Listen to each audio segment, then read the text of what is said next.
Salmanın özü Həzrət Əlinin məsləhəti ilə 2-ci xəlifənin dövründə Mədainə göndərildi. Mədain o vaxt İranın bir hissəsi idi, indi İraqın bir hissəsidir, Bağdad şəhərinin yaxınlığında və qəbri də oradadır.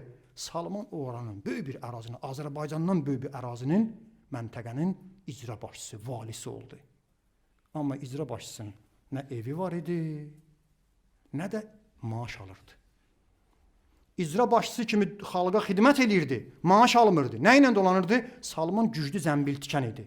Zəmbil tikirdi, bazara göndərirdi, onunla dolanırdı. İcra başçısı kimi aldığı maaşı özü götürmürdü. Onu kasıblara, Mədaində olan fəqirlərə paylayırdı. Bir gün Mədain şəhərinə dedilər, sel gəldi, yaxud da yanğın oldu. Şəhərə sel gəlib, şəhər ot tutub yanır. Keçmiş evlər bir-birinə əvvəl bitişik idi də.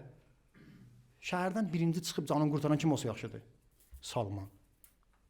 Salman bir dənə qılıncın, bir dənə Quran, bir dənə aftafasını vurub çıxdı. Qalanlar hələ deyirək qızıl qaldı, yarğanın efindən o qaldı, bu qaldı, sərvət qaldı. Salman üzün tutdu cəmiyyətə dedi ki, kimin yükü yüngül olsa, o da nicat tapar. Qiyamətdə də belədir. Yükün ağır olsa, çox saxil edərlər səni. Yükün yüngül olsa, əməllərin yüngül olsa, xoş haldır.